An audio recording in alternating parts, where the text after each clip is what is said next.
And a very good evening to you and welcome to Newsline Live. My guest this evening is Professor Charitha Herath, Member of Parliament, now with the People's Freedom Congress, and of course Mr. Professor Charitha Herath, very famously the now former chairman of COPE, now a member of. Very good evening to you, Professor Charitha Herath. Welcome. Good evening, Faraz. Thank you for coming.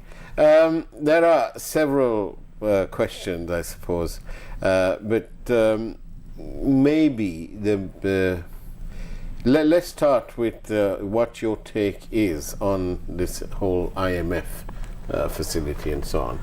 Well, thank you very much, Faraz, for having me. This IMF issue now is in a main topics of many places in the town. We all know that there was a mismanagement of our finance mainly from 2019 to 2022, and due to that there was a big clash and big issue in the society.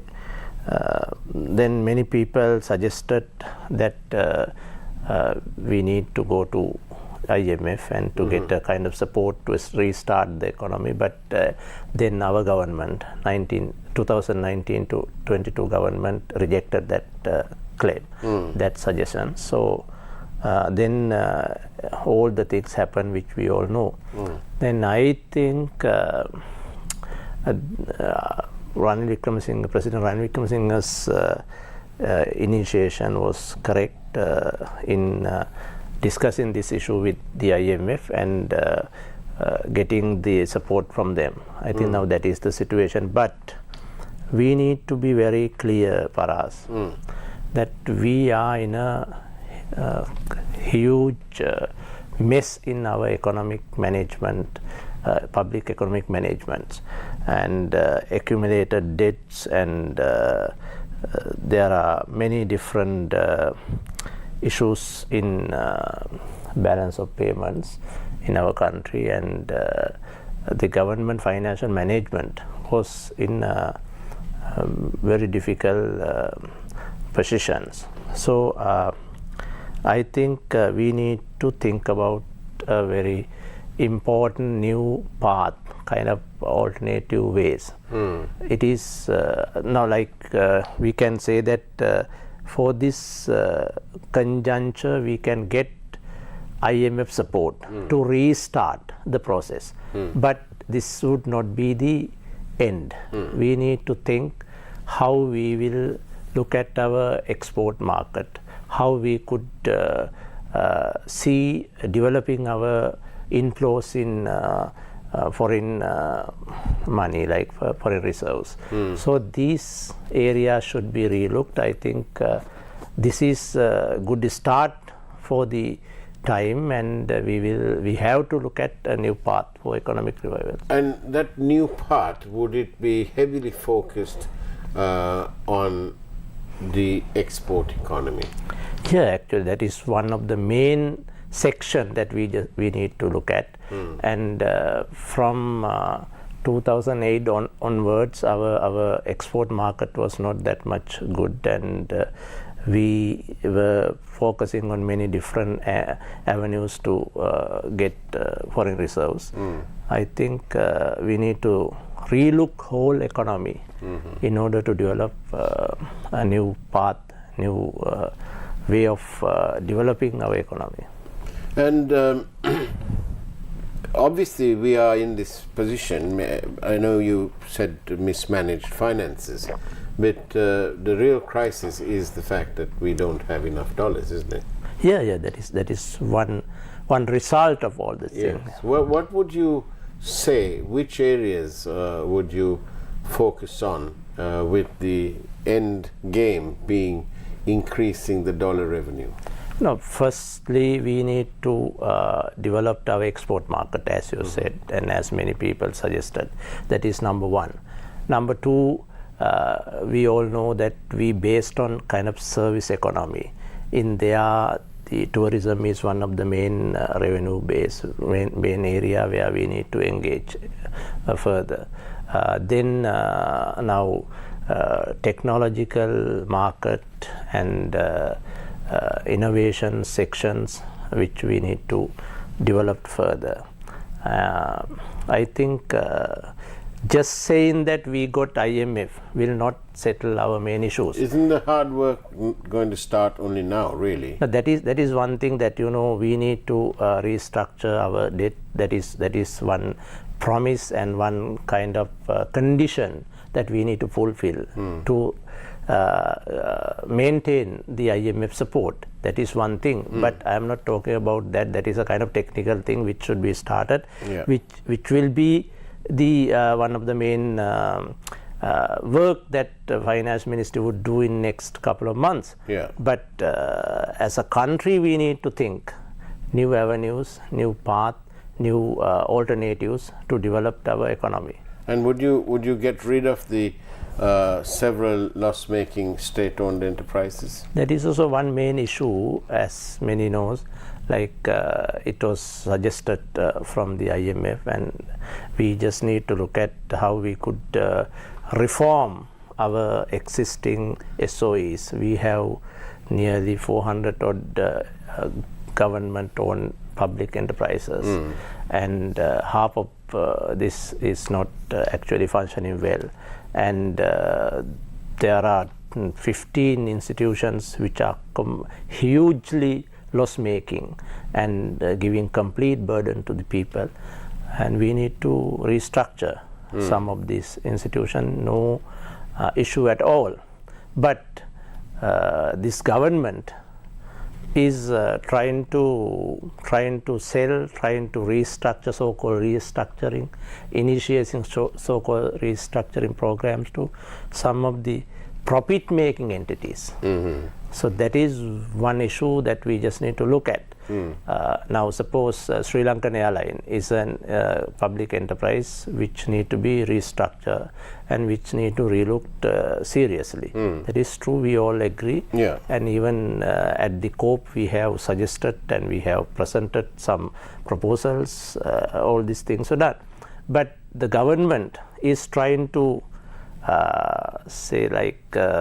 restructure some of the profit-making sections within the Sri Lankans. Now ground handling is one of the profit-making area. It is not a separate company, but it is the main area of the whole thing. Now then catering service is another section which is a kind of profit-making entity. So what the government is trying to do is to first to sell all these profit-making parts and to keep what is the loss-making, like the main white elephant, the Sri Lankan.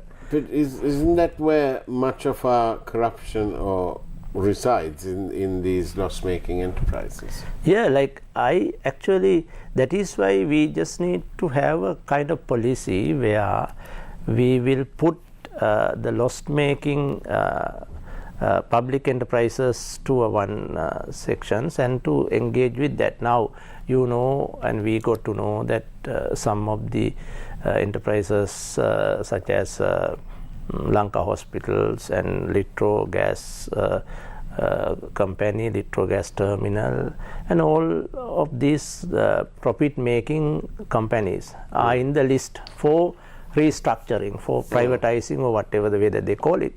But I think the first thing is to engage with loss-making part, then to see whether we will be able to maintain any public businesses under government. That is another thing. Now this president has been saying that government can't do business. Okay, if that is the case, if that is the position of Sri Lankan government, that is okay, but you have to look at it in a kind of broader perspective. It should not be done because of the reason that the president is saying that. But president may say many things, but if the government is not going to have businesses, then you have to line up all these public enterprises, then you can privatize, so you can do something for that. But it should be done in a proper manner, and it should bring into the parliament, and there should be a national agreements on this issue. Whilst we have all these, the assistance for the IMF, and we have another window of opportunity, it's not the end, but it could be new beginnings. But whilst all this is there, don't you think that it's remarkable that in Sri Lanka we don't have any laws controlling political donations? Well, that is new subject, an important subject to be discussed. I think, Faraz, there was an act passed by the Parliament on election expenses. Yeah. That act was passed, I think, a couple of months back, Yeah. and we did not have any experience with that act yet, because no elections are in our calendars, because though there was an election gazetted, it was postponed. No, it was not. It is not happening. I don't know how to call it, because it was not postponed, it was not held. So it is nowhere now. But so we were not able to materialize the act that was passed for election expenses. And I think this donation part is also another very important issue. There were many different kinds of donations to political parties, political leaders, and we need to have a check and balance system, and also kind of transparent structure to look at how this happened and how much were given to whom, whatever. Those things should be looked, but we don't have a legal tool to capture this political donations the way that you said. But we have now legal regulations to minimize and limit the election finances by each candidates, even by each parties. And then monitoring of that will be done by the Elections Commission? Yes, and parties should submit their all the balance sheets. So are these will the parties be given what sort of time period? No, like once the election was called, and then after the nomination was gazetted, then Election Commission should give the parameters of that election. Then according to that, each party should submit. So that is the kind of format. But as I said, it was passed by the Parliament, but it was not experienced by any election. I mean, any party in any elections. And and would you agree that by not having legislation to control political donations, that we are still leaving the door open in terms of corruption? Completely, yes. That is big issue. And these political donations sometimes comes from different angles, different ways, and sometimes you will not be able to tackle it in looking at financial documents. Like there's donations are in varies. Like we just need to look at how we could tackle this issue, and a legal tool is needed. At the moment, we are not empowered with any regulations to catch this up. Good. Thank you, Professor Charitha Herath. It's now time for the primetime news headlines, and we'll take a look at that and return. We are in conversation with Professor Charitha Herath, Member of Parliament and former Chairman of COPE, now a committee member. We'll give you that story too. We'll see you on the other side of the break.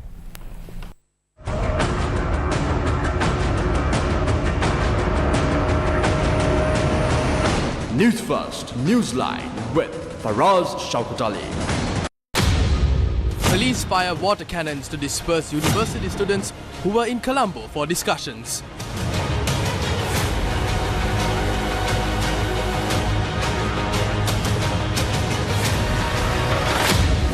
Trade unions allege that divestment of SLT shares is an attempt to extort commissions.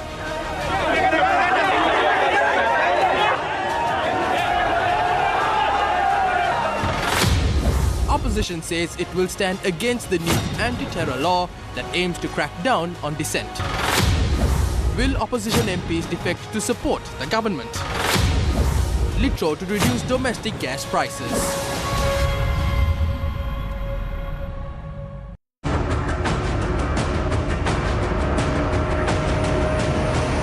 News First, Newsline with Faraz, Shauketaly.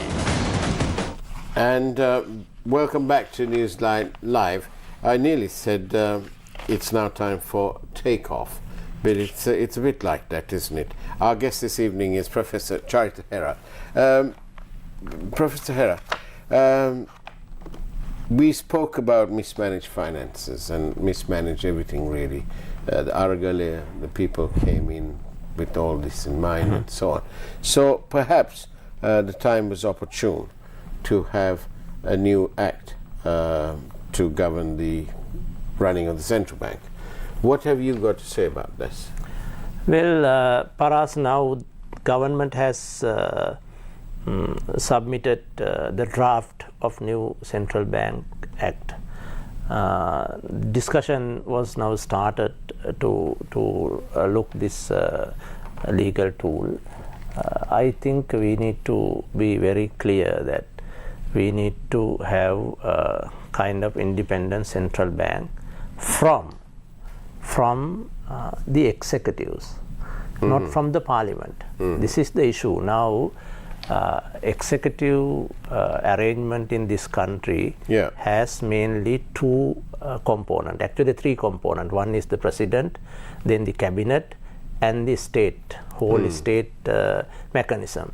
So this is the executive presidency system of Sri Lanka. So the arguments came in the Aragalaya time that central bank was hijacked. Central bank was controlled by the executive presidents and the secretary of the finance ministry. So that was the main claim of that argument. Right. So it happens through the monetary board. So that board was comprised by the governor of the central bank and some other members and the secretary of the treasury. So in 2019 to 22, that time, there was a very clear evidence that the treasury secretary dominates the decisions making of the monetary boards in the central bank. So the arguments came in that central bank should be deviated from the treasury decision making process, fiscal policy decision making process. Now there are two decisions that we are looking at. One is monetary policy decisions, then fiscal policy decisions. So the fiscal policy decisions will be taken by the treasury, and the monetary policies are made by the central bank. So now due to that experience, people were trying to say that central bank should be deviated from this fiscal policy fiscal policy process, so it should be independent. So that came even from the IMF document, IMF suggestions. So as a result, now we have a draft documents at the parliament. It was not is still debated.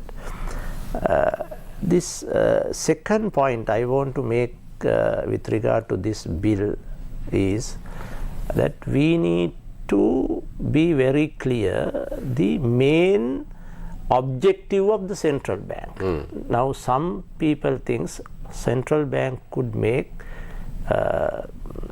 some kind of development related decision makings. Right. Fiscal related decision makings, but some things that central bank is completely outer from that circle or that domain, and it should only focus on monetary policies. So this issue should be clearly discussed and demarcated. Number 2. Number 3, I think the parliamentary powers of public finance should be represented and shown in this new act. Now that is one very clear lacuna in this Central Bank Act which was gazetted. There the parliamentary power of public finance was not clearly connected into this one, and in Article 148 in the constitutions, it is clearly mentioned that the public finance is one responsibility of the parliament, the representation of the people. End of the day, it is representation of the, you know, I mean, it is responsibility of the people. So that part was not taken into consideration when this draft was done. Then Public Finance Committee of the Parliament is also another tool that you need to link with this act, because that is the instrument that the Parliament has to relook the monetary policy making measures in the central bank. So that part should also be linked into this document. That is my observations. I think, and there is another arguments coming that the way of appointing the members to the monetary board and the there's another board that was mentioned in this act, that is the governing board of the central bank, and monetary policy board. There are 2 boards, and here it is mentioned that the members of these boards will be presented or nominated by the finance minister, and it should go to the president. Then the president should submit it to the constitutional council of the parliament. Then that council should go through it. You know, that is the way that should be appointed. But the arguments come from some part of the political discussions is that this recommendation for these committees by the finance minister is not correct or should not be accepted, or that is one argument.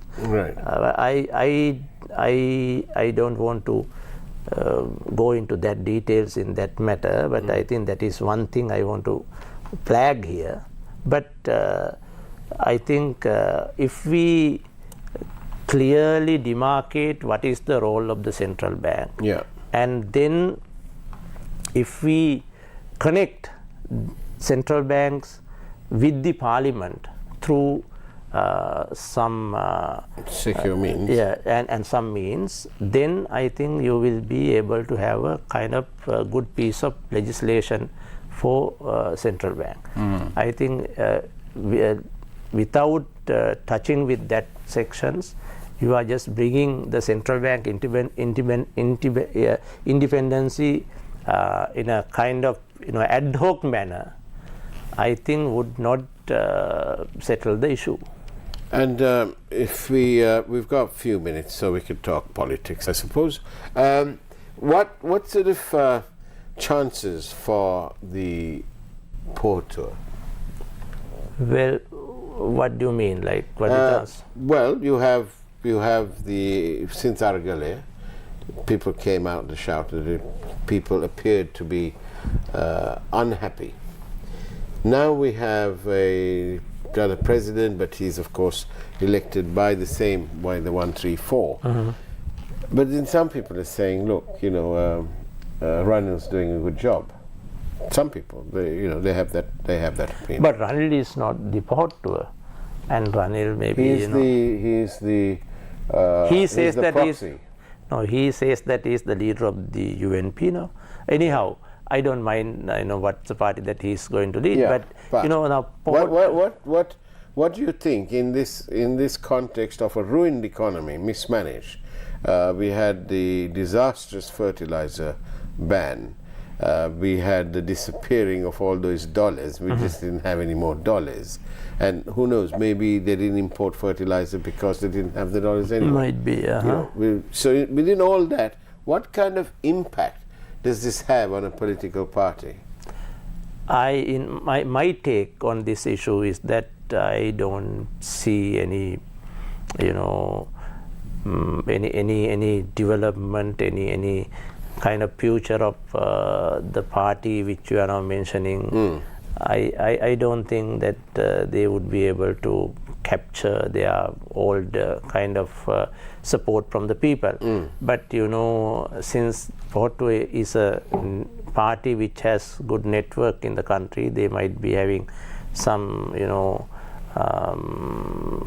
some works. But I am not on the view that it will be very main process of the coming elections.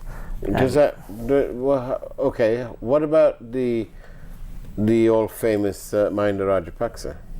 No, actually Mahinda Rajapaksa has been regarded and respected by the country, by the people, but now he is not in that political position, and he is a member of the parliament right now. He is a leader. He was a leader, and he is a respected person in this country, but I don't think that he will play any prominent role in power politics in next elections. Do you think all the Rajapaksas, whoever wants to run, will get elected? Well, I don't know that. I mean, I'm not talking about just one group or one family, but they have been in politics so long time, and some of them will also contest, and some might win. But that is not the case. I am saying that the next political force will not be not be led by them. So there are many new political forces coming in, and there are two different parts within the opposition now are coming in. It is new political development. Previously there were two different positions from the government and the opposition, but now the opposition has divided to two camps, and that two are the main forces within the ground, like. And we won't have elections. Yes. Right. Unfortunately, yes. So, do you think that there will be changes in government? Do you think that there will be some people crossing over and doing the musical chairs? That I don't know, actually. People are saying, and media, I mean, you guys are reporting. I don't know. We report what you guys say. No, like, we don't know actually what is happening there, but government, some group of the government wanted to, get people from opposition parties, and they are saying names, throwing names, and opposition always, rejecting that claims. I don't think any new people going from opposition to the government, but I think they might continue the way that they are doing right now, and we want to get the election soon, and that's an essential. Yeah, that actually people's mandate should be checked, and this is not a private affair. This is not yours or mine private backyard. This is a country, and country should be governed in a proper way.